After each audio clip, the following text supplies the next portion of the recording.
ఓం శ్రీ మహాగణాధిపతయే నమః. శ్రీ గురుభ్యో నమః. శ్రీరామచంద్ర పరబ్రహ్మణే నమః.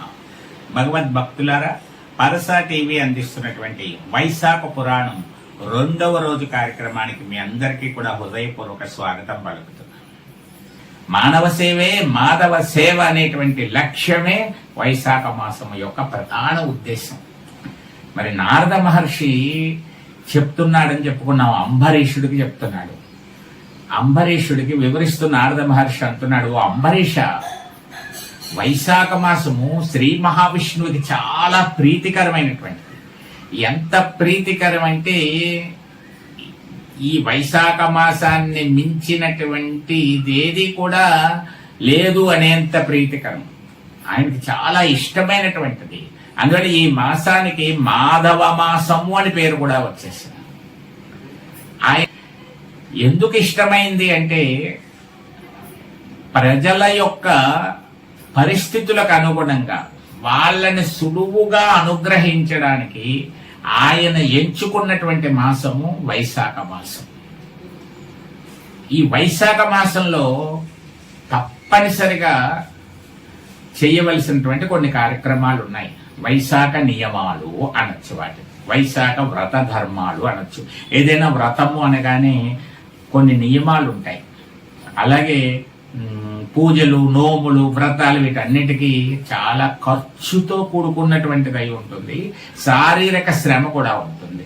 ఈ 5 గంటలు ఈ పూజ అయ్యే వరకు ఏమి తినకూడదు అంటే చాలా నీరసంగా తింటే ఏమైపోతున్నాం అని భయం, తినకుండా ఉండలేకపోవడం, ఇలాంటివన్నీ జరుగుతూ ఉంటాయి. అంటే శారీరక శ్రమ ఉంటుంది, డబ్బుల పరంగా ఖర్చు ఉంటుంది. కానీ వైశాఖ నియమాలకి ఆ 2 కూడా పెద్దగా లేకుండా శారీరక శ్రమ ఉండదు, ఆర్థికంగా పెద్ద ఖర్చు ఉండదు. ఎవరి స్థాయికి వారు చేసుకునే విధంగా ఉంటుంది. అత్యుత్తమమైనటువంటి ఫలితం వస్తుంది. మళ్ళీ మామూలు ఫలితం కాదు. అసలు వైశాఖ నియమాలు పాటించకుండా మిగతా నియమాలు, వ్రతాలు ఎన్ని చేసినా సరే అవన్నీ వ్యర్థమైపోతాయని చెప్పేశాడు విష్ణువుకి. అంత ఇష్టం కదా ఆయనకి. మరి వైశాఖ నియమాలు పాటిస్తే ఇంతకు ముందు చేసిన వ్రతాలు, నోములు అన్నీ కూడా అత్యధిక ఫలితాన్ని ఇస్తాయని చెప్పాడు.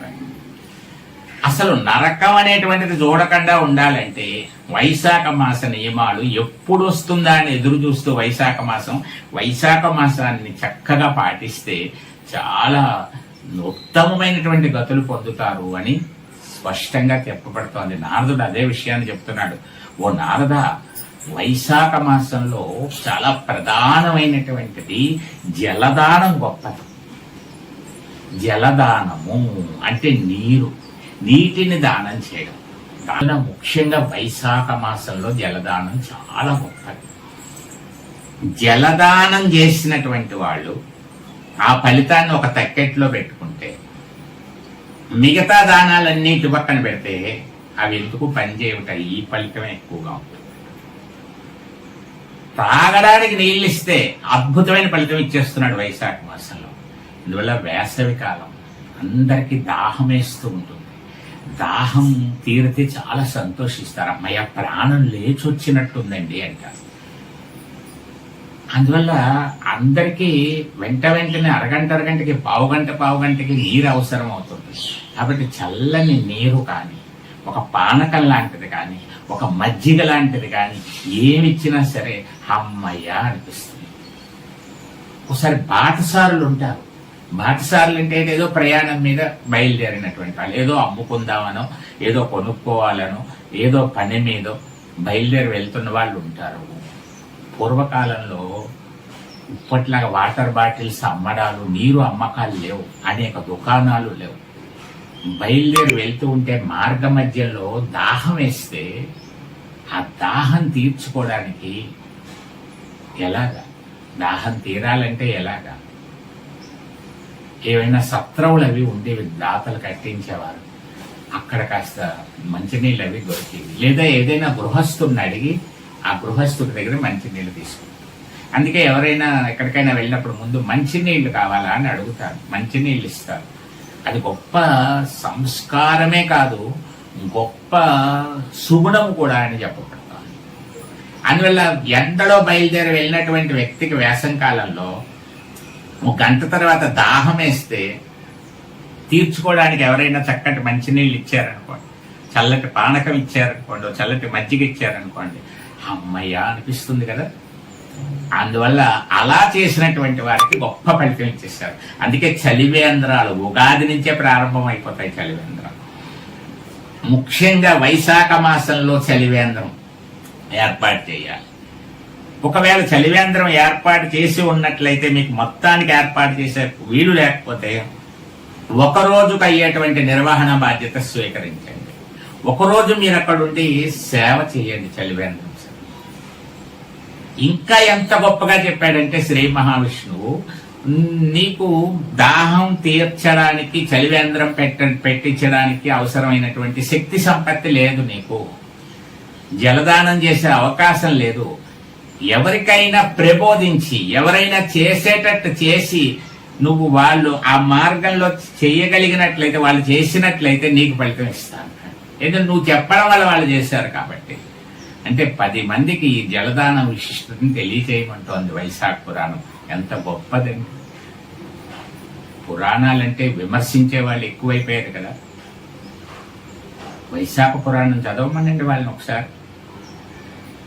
ఇంత మానవ ధర్మాలు ఉన్నాయో, మానవత్వం ఉందో ఇక్కడ చూడండి. అలాగే శ్రీ మహావిష్ణువు ఏం చెప్పారంటే జలదానం చెయ్యనటువంటి వాడికి ఒక శిక్ష కూడా ఇచ్చేసాడు. ఈ వైశాఖ మాసంలో ఒక్కరికో, ఇద్దరికో, 5గురికో, 10 మందికో నీ శక్తి మేరకు ఒక గ్లాసు నీళ్ళైనా ఎవ్వరికి ఇవ్వలేదనుకోండి, వేసవకాలం అయిపోయింది అనుకోండి, చకోర పక్షిలా పుడతాడు అంట. చకోర పక్షి, ఈ పేరు చాలా మంది విని ఉండరు. చకోర పక్షి అంటే రకరకాల పక్షుల పేర్లు వింటారు. చకోర పక్షి చాలా చిత్రమైన పక్షి. నీళ్లు తాగడం అనేటువంటిది దానికి చాలా కష్టమైనటువంటి విషయం. ఎందువల్లంటే భూస్పర్శ తగిలిన నీటిని చకోర పక్షి తాగడానికి వీల్లేదు. దాని దాహం వేస్తుంది, కానీ నీళ్లు తాగాలంటే ఏం కావాలంటే ఆకాశం నుంచి పడుతున్నటువంటి వాన చినుకులు, వర్షపు చుక్కలు మాత్రమే తాగి దాహం తీర్చుకోవాలి. అందుకే ఎదురు చూస్తూ ఉంటుంది చకోర పక్షి, అలా చూస్తూ ఉంటుంది. ఏదైనా ఒక చినుకు పడుతుందేమో దాహం తీరుతుందని. అందుకే కవులు, రచయితలు కొన్ని రాసేటప్పుడు చకోర పక్షిలా ఎదురు చూస్తున్నాను అంటూ ఉంటారు. అది ఎప్పుడు పడుతుందో తెలియదు. వానాకాలం అయితే పోనీ ఈవేళ కాకపోతే రేపొద్దునైనా మధ్యాహ్నానికైనా పడుతుంది అనుకోవచ్చు. ఈ వేసవి కాలంలో వాన పడుతుందా? అప్పుడు చకోర పక్షి పరిస్థితి ఏంటి? ఎందువల్ల దానికి అలాంటి ప్రాప్తి లభించింది? ఎవ్వరికీ జలదానం చెయ్యకపోవడం వల్ల. నీటిలో 2 రకాల ఫ్రిడ్జ్లు ఉండొచ్చు, 6 రకాల కూల్ డ్రింక్స్ ఉండొచ్చు, గంటకే నువ్వు హాయిగా తాగుతూ ఉండొచ్చు. అవన్నీ తాత్కాలికమైనటువంటి ప్రయోజనం, ఆనందాన్ని ఇస్తాయి. వైశాఖ మాసం, వేసవకాలం, ఇంత క్లిష్టమైన సమయం, ఇంత ఎండల్లో దాహం కోసం అలమటించేటువంటి ప్రజల కోసం నువ్వు ఒక గ్లాసు మంచినీళ్ళైనా ఇవ్వలేనప్పుడు తర్వాత నీకు లభించే జన్మ చకోర పక్షి జన్మరా అని చెప్పేశాడు. ధైర్యంగా చెప్పేసి విష్ణువుకి, ఆయనకి భయం ఏముంటుంది? మనలాంటి వాళ్ళు భయపడతాను తప్ప. అంతేకాకుండా ఈ వైశాఖ మాసంలో మరొక ముఖ్యమైనటువంటి విషయం చెప్పాడు ఇక్కడ. ఏమిటి అంటే అందరికీ ఏది అవసరమో ఆ 3 ముఖ్యమని చెప్పాడు. ఏమిటి 3 ముఖ్యం? ఎండలో ఉన్నాడు బాగాను, ఎక్కడి నుంచో బయలుదేరి బయట నుంచి వస్తున్నాడు. వచ్చిన వెంటనే వాడికి కావలసినటువంటిది కాస్త ఏదైనా దాహం పశు. దాహం తీరిన తర్వాత ఏం చేస్తాడు? కాస్త ఎక్కడైనా నీడుందా చూస్తాడు. నీడ కావాలి. నీళ్ళలో కూర్చుంటే అమ్మయ్యా అనిపిస్తుంది. చల్లదనం, మా కాళ్ళు కాలిపోతూ ఉంటాయి, ఎండ చుర్రుమని తగులుతూ ఉంటుంది. అందువల్ల ఒక చలవ పందిర్లు వేసేవారు ఇది వరకు. చలివేంద్రం అంటే ఒక పందిరి కూడా వేసుకుని కాసేపు కూర్చుని వెళ్ళేవారు. అందువల్ల చెట్లు నాటినా సరే, ఎవరైనా సరే ఆ చెట్లు కింద వేసవి కాలంలో చల్లదనం కోసం కాసేపు ఎవరు కూర్చున్నా సరే ఆ దాతకి, వాళ్ళ వంశం వాళ్ళకి ఫలితం వస్తూనే ఉంటుందని చెప్పాడు. ఇందులో ఎలాంటి సందేహం లేదు. అందువల్ల పూర్వకాలం వాళ్ళు చాలా పెద్దలు ఎంత గొప్ప దూరదృష్టి అంటే, పల్లెటూళ్ళు తీసుకున్నట్లయితే పట్టణాల్లో కొన్ని వదిలేద్దాం కుదరకపోవచ్చు, ప్రతి ఇంటి ముందు పందిరి ఉండేది, తాటాకు పందిరి. ఎందువల్ల ఎప్పుడైనా ఎవ్వరైనా దారిని వెళ్ళేటువంటి వాళ్ళు ఆ చల్లదనం కోసం ఒక్క 10 నిమిషాలు ఆ పందిరి కింద అలా ఆగి అరుగు ఒకటి ఉండేది, ఆ అరుగు మీద కూర్చుని వెళ్ళాడంటే కాస్త మంచినీళ్ళు ఇవ్వండి అమ్మా అని అడిగి కాస్త దాహం తీసుకుని ఎవరైనా వచ్చారని చూసి బాబు మంచినీళ్ళు తాగుతావా అని చెప్పేసి మంచినీళ్ళు ఇచ్చిన వెంటనే అద్భుతమైన ఫలితాలు ఇచ్చేస్తారు. అందువల్ల నీడ కావాలి. ఆ నీడ కల్పించడం కోసం ఏమన్నారు, నువ్వు ఒకవేళ ఇప్పుడు టిప్ టాప్లు అవి ఎలా వచ్చేసాయో అలాగా నువ్వు తాత్కాలికమైన నీడైనా కల్పించడం కోసం గొడుగు దానం అన్నాడు. మంచినీళ్ళు ఇయ్యి, కాస్త ఎండలో వాడు ఇబ్బంది పడకుండా ఉండడం కోసం ఒక గొడుగు ఇయ్య, నీడ. అలా ఓ చెట్టు కిందో పందిరి కిందో వేసో అక్కడ కూర్చున్నాడు, నీడలో కూర్చున్నాడు. ఇప్పుడు ఇంకేం కావాలి? మూడవది గాలి కావాలి. కాస్త చల్లగా అలిసిపోయినాడు, చెమట పెట్టి ఉంది కొద్దిగా, చల్ల గాలి ఉంటే బాగుండు అనుకుంటాడు. ఒక విసిని కర్రీ, ఒక గ్లాసు మంచినీళ్ళు ఇచ్చావు, కూర్చోడానికి కాస్త నీడిచ్చావు, విసురుకోవడానికి ఒక విసిని కర్రీ. నువ్వు వాడు వచ్చినవాడు ఎవడు అనేటువంటిది చూడకుండా అవసరమైతే ఒక 2 నిమిషాలైన విసురు. ఆ చల్లగాలికి అమ్మయ్య ప్రాణం లేచి వచ్చినట్టుందండి అన్నాను అనుకోండి, మిమ్మల్ని భగవంతుడు విష్ణు లోకంలో ఒక ప్లేస్ సీట్ అలాట్ చేశాడు, పర్మనెంట్ రెసిడెంట్ సర్టిఫికెట్ ఇచ్చేశాడు. అంత గొప్ప ఉదారత్వాన్ని చూపించే మాసము వైశాఖ మాసము అని చెప్పడంలో ఎటువంటి సందేహము లేదు. మరి వైశాఖ మాసంలో ఇంకా ఎంత గొప్పది అంటే మనం చెప్పుకున్నాం, దాహం తీర్చండి, నీడివ్వండి, కాస్త గాలి తీర్చుకోవడానికి విసిరికర్ర ఇవ్వండి, ఈ 3 ఇవ్వండి. ఒక్కొక్కసారి అలసిపోయి ఉన్నాడు పాపం, మీ చుట్టాలే అవ్వచ్చు, మీ తాతగారే అవ్వచ్చు, ఇంకొక ఆయన అవ్వచ్చు, లేదా పెద్ద ఆయన ఎవరో అవ్వచ్చు, ఓ పెద్ద ఆవిడ ఎవరో అవ్వచ్చు, అలసిపోయి ఎలా అయ్యో ఆవిడకి ఆ ఇసుకర్ర తేవడానికి లేట్ అవుతుంది, లోపల ఆవిడ గాలి కోరుకుంటుంది. అప్పుడు వెంటనే ఆ పవిటి కొంగు కానీ ఏదైనా చుక్కాది కానీ ఇలా తీసి కాస్త ఇలా విసిరినా సరేట, 2-3 సార్లు విసిరినా సరేట మంచి ఫలితం ఇచ్చేస్తున్నాడు ఆయన. యమభటులు వీళ్ళకేసి చూడకుండా ఉందుగాక అని చెప్పేశాడు విష్ణుమూర్తి. ఎలాంటి వరాలు ఇచ్చేసాడో చూడండి. అసలు యమభటులు వీళ్ళని వదిలేయాలి, వీళ్ళ గురించి వీళ్ళని పట్టించుకోకూడదు, యమలోకం వీళ్ళకి అక్కర్లేదన్నాడు. ఏమిటి అలసిపోయి ఉన్నటువంటి ఆయనకి ఈ వైశాఖ మాసంలో కాస్త వేసవికాలంలో ఇలా విసిరినందుకే ఫలితం ఇచ్చేస్తున్నాడు. అందువల్ల పూర్వీకులు పెట్టినటువంటి పద్ధతులను విమర్శిస్తారు. ఇప్పుడు పూర్వకారికి తెలియదు.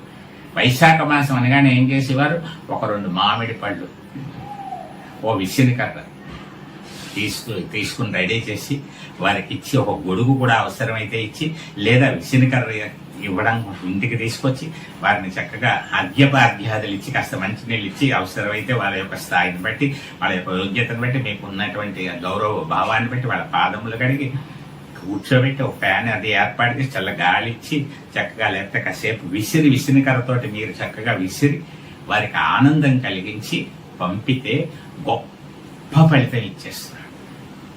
100 అశ్వమేధ యాగములు చేసిన ఫలితం పట్టుకో, తీసుకో అంటున్నాడు. ఈ చిన్నప్పటికీ అంత ఫలితం ఇచ్చేస్తున్నాడు. అంటే ఆయన ఎంత ఉదారంగా ఉన్నాడో చూడండి.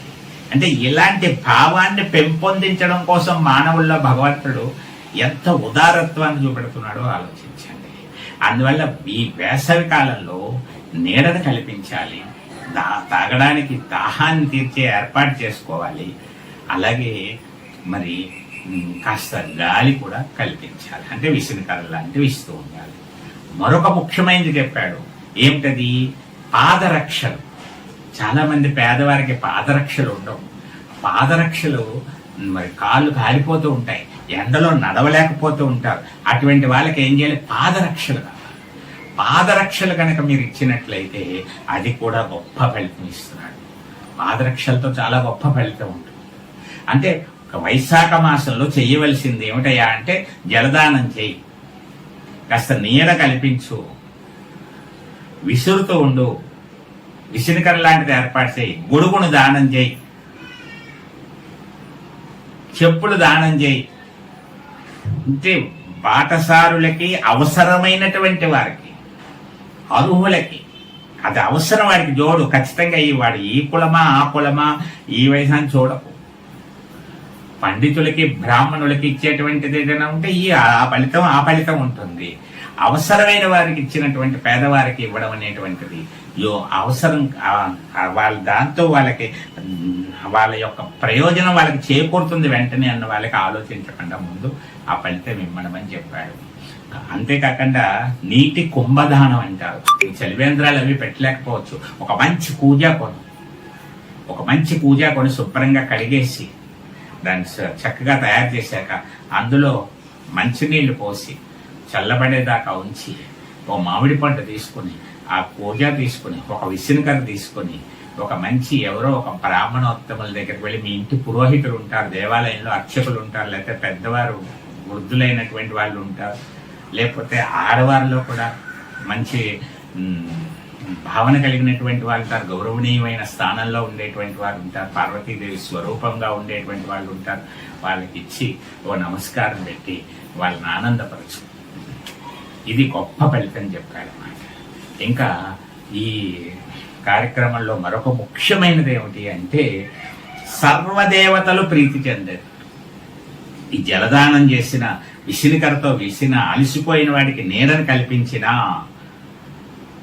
ఇంకొక పాయింట్ వైశాఖ మాసంలో చెప్పబడతాం, అన్నదానము. మనం కొన్ని రోజులు పెట్టేసుకున్నాం, వినాయక చవితి అని, ఇలా ఏదో శ్రీరామనవమని, ఇలా కొన్ని రోజులు పెట్టేసుకుని అన్నదానం అప్పుడే చేస్తాం. ఎన్ని రోజులు ఉన్నాయి? వైశాఖ మాసంలో ఒక్క రోజైనా చేసి తీరాలి అన్నదానం. ఎందువల్ల? ఎండలు అలసిపోయి వస్తాడు. అలసిపోయి వచ్చినటువంటి బాటసారికి వాడికి ఏమీ బంగారం అక్కర్లే, పిల్లల బాగోగుల గురించి ఏం కుశల ప్రశ్నలు ఏం అక్కర్లేదు. వాడి దృష్టి దేని మీద ఉంటుంది? కాస్త ఆకలి తీరే మార్గం ఏమైనా ఉందా, కాస్త పట్టెడు అన్నం దొరుకుతుందా అని చూస్తాడు. అటువంటి వాళ్ళకి అన్నం పెడితే అన్నదాతలై అద్భుతమైనటువంటి ఫలితాలని శ్రీ మహావిష్ణువు అనుగ్రహించాడు. నారదుడు చెప్తున్నాడు అంబరీషుడు, అన్నదాతలే శ్రీ మహావిష్ణువుకి చాలా బహుప్రీతిగా. అందుకే శ్రీ మహావిష్ణువు ఏమన్నాడు? ఇలా వైశాఖ మాసంలో అన్నదానం చేసినటువంటి వాడే నిజమైన ఆత్మబంధువు అందరికీ కూడా. అలాంటి వాళ్ళకి పితృదేవతలు, వాళ్ళ వంశానుసం పితృదేవతలు సంతృప్తి చెందుతారు, అలాగే సకల దేవతలు ప్రీతి చెందుతారు. జలదానం చేసిన, అన్నదానం చేసిన, నీడని ఏర్పాటు చేసిన సకల దేవతలు ప్రీతి చెందుతారు అని నారద మహర్షి అంబరీషుడికి చెప్పాడు. కాబట్టి మీరు ఆలోచించుకోండి. ఇది 2వ రోజే వైశాఖ మాసంలో. ఇంకా మనకి 28 రోజులు ఉన్నాయి. ఈ 28 రోజుల్లో స్నానం మానకండి, స్నానం చేయండి. దగ్గరలో నది ఉంటే నది స్నానం చేయండి. అలాగే ఇద్దరికో ముగ్గురికో కాసేపు నుంచునైనా ఒక కూలింగ్ వాటర్ చక్కగా 2-3 బాటిల్స్ పట్టుకొని వెళ్ళిపోయినా సరే ఒక ప్లేస్లో నుంచుని కొంతమందికి దాహం తీసి వచ్చే ప్రయత్నం చేయండి. ఒకరికో ఇద్దరికో మిల్క్ ప్యాకెట్స్ రెడీ చేసుకుని ఒక ప్యాకెట్ చేతిలో పెట్టండి.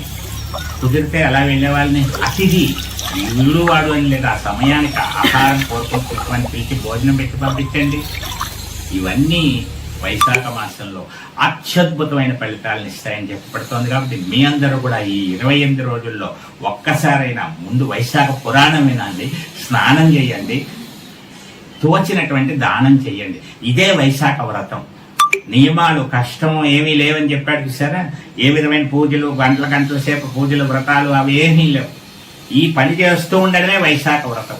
ఇవే వైశాఖ నియమాలు. కాబట్టి సర్వులు కూడా వైశాఖ ధర్మాలని ఆచరించి వైశాఖ మాసం అందించేటువంటి శుభ ఫలితాలను పొందుతారని ప్రార్థిస్తూ అందరినీ కోరుకుంటూ ఈ రోజు కార్యక్రమాన్ని ముగిస్తూ మరొక కార్యక్రమంలో మనం కలుసుకుందాం. సర్వే జనా సుఖినో భవంతు, సర్వదేవతా అనుకూల ప్రాప్తి సిద్ధిరస్తు.